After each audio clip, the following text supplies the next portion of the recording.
Welcome to The Forecast by Alex Ahom, connecting with people one story at a time. In this series, I'll be reviewing news the people in my network, are talking about. As a business founder, D&I consultant, and community builder, I know great content inspires. I'm going to react to today's story, and then Jazz, the AI, will read it aloud to you. We have so much to cover, so please like, follow, share, and let's get started.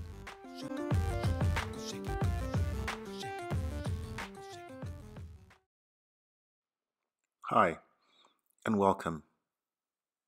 Today's show is all about BAME. If you're not familiar with the term, it means Black, Asian, Minority Ethnic. I'm from the UK, London to be specific, and this is a term that has been used in England for many years. For over a decade now, people like myself have been pushing back on the word. I feel it's not inclusive enough. There are just too many people who fit into this box but don't want to be in it. They don't identify with being called BAME. I wanted to say something a bit different today. You see, speech is very important. Language matters. Terminology matters. And what we call ourselves. How we see each other. The perception of oneself is at the core of all D&I.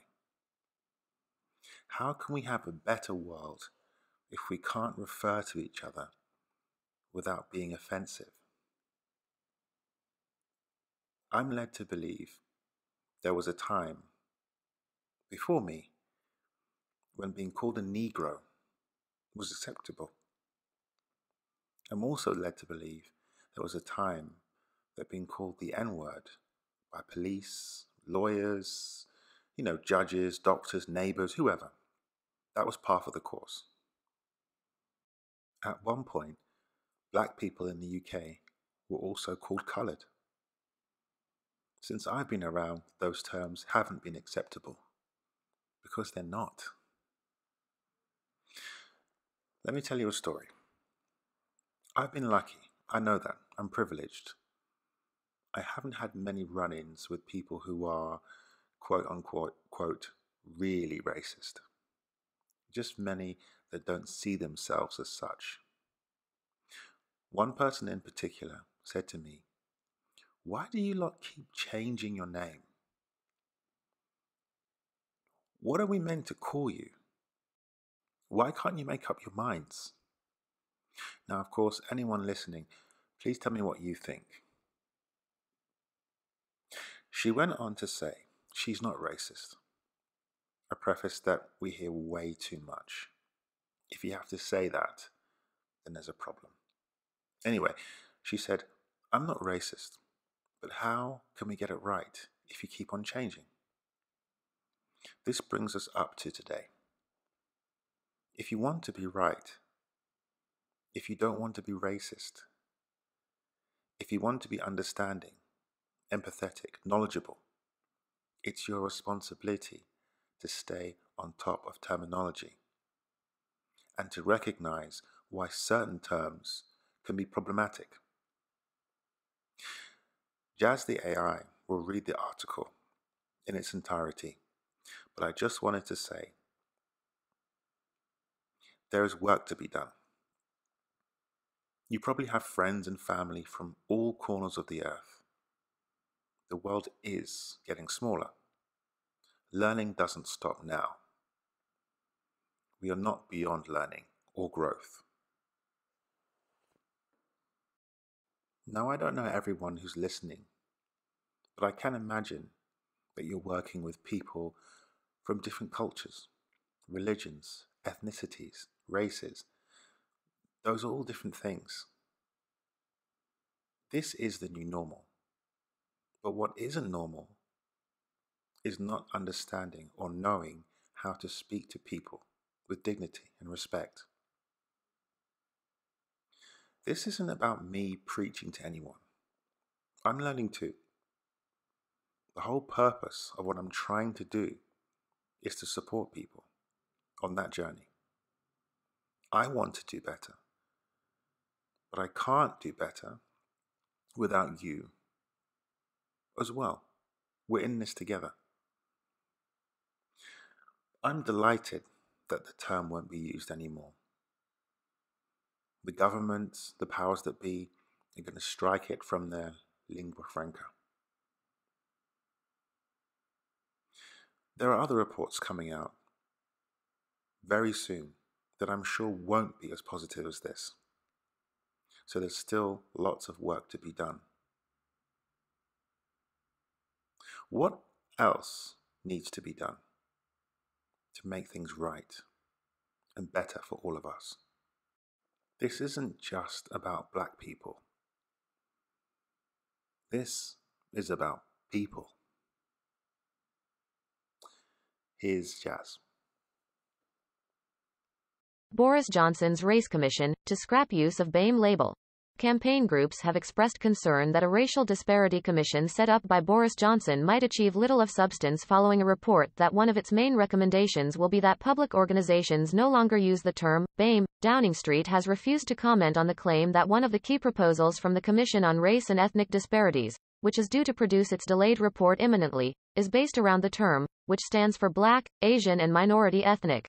However, Johnson's spokesperson did indicate Number 10 would back any move to end the official use of the term.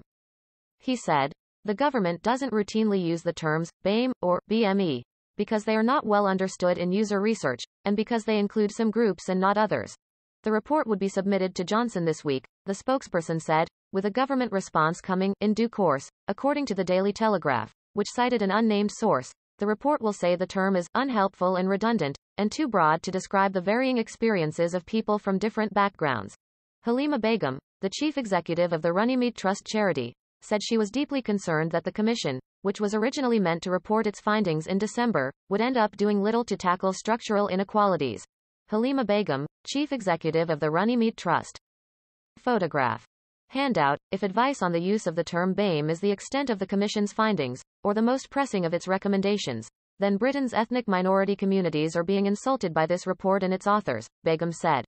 Regardless of the fact that many UK government departments including DEFRA, the Department for Environment, Food and Rural Affairs, and the Foreign Office have been advising for years against use of the term BAME, we live in a country where black women are 4 times more likely to die in childbirth than their white friends, and young black men are 19 times more likely to be stopped and searched by the Metropolitan Police than their young white neighbors. These are the sorts of issues the Commission should be examining at an institutional and structural level if it is to have any credibility at all. Maurice MacLeod, the chief executive of Race on the Agenda, RODA, said he would welcome the suggested change of language, but that he hoped the report would be more than just a style guide. Many activists working to end racism in Britain have long argued that use of BAME is problematic, and so RODA is pleased to hear that the term will not be used by public bodies in future, MacLeod said. The term came about as a way of describing everyone who is not white, but this kind of generalization leads to a lack of specificity. By zooming out and looking at all minority ethnic communities together, the experiences of particular groups, such as African Caribbeans or the Gypsy, Roma, traveler communities, get lost. The commission was set up 9 months ago, following protests after the death of George Floyd in the U.S. In an unconnected report on Monday, the think tank British Future released polling showing that 47% of minority ethnic Britons were confident about the meaning of BAME as a term, with 29% saying they were not familiar with it at all. According to other sources, another idea being considered by the Commission is ordering larger companies to disclose any pay gaps between white employees and their minority ethnic colleagues. Ministers previously have committed to making annual ethnicity pay reporting mandatory for companies that employ more than 250 people, mirroring the requirements for gender pay. But more than 2 years after it released a consultation on its plans, further developments have not materialized, and more than 130,000 people signed a petition last year calling on the government to make ethnicity pay reporting mandatory. Campaigners have expressed wider concerns about the likely recommendations of the Commission, predicting it is likely to reflect the views of Munira Mirza, the head of Johnson's policy unit.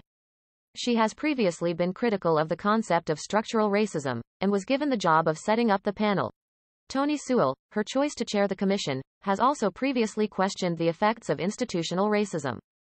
After he was appointed, in July last year, Sewell apologized for wrong and offensive comments he made in a newspaper column after the former footballer Justin Fashanu disclosed he was gay in 1990. Hi. Welcome back. We need to find a way to talk to people and to talk with people while giving them the respect they deserve. Black people, and I speak with and for black people as a black man, black people have endured and continue to endure horrific atrocities. And yes, we're not the only ones discriminated against. We're not the only ones who feel a prejudice. Too many groups feel it on a mass scale. But my thing is this: can we try not to lump them all into one box? I'm someone who talks, walks, thinks a lot about inclusion. Placing people in boxes, especially people who go through endemic and systematic prejudice, that's not the way. We're trying to move forward and in some ways free groups, but is language putting people in boxes? The more people you have in one box, the more they feel anonymous. So whether the term BAME or BIPOC is right, we're still lumping everyone who isn't white into one box. And think about that for a second, just 1 second. We're putting white people outside the box and everyone who isn't white inside a box. BAME is dead, or so says the article. But what about BIPOC? So, I was reading someone a few hours ago. I came across a doctor, Dr. Augusta Atunike.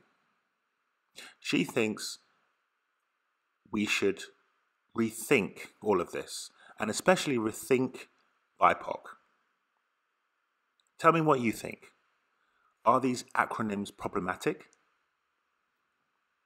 Millions of people that look like me, on the topic of BIPOC, millions of people that look like me refer to themselves as people of colour and as black. Of course, in some cases, they're also indigenous. So, what does that mean exactly? Does it exclude more people than BAME? And of course, do we need to move on from pigeonholing? Are you listening? Thanks for listening. I really appreciate it. And if you haven't already, subscribe to the channel. Share this and other episodes. Share them with your friends, your family, colleagues. I want to hear what you have to say. Well, I've been Alex Ahom. This has been The Forecast, and I'll see you next time.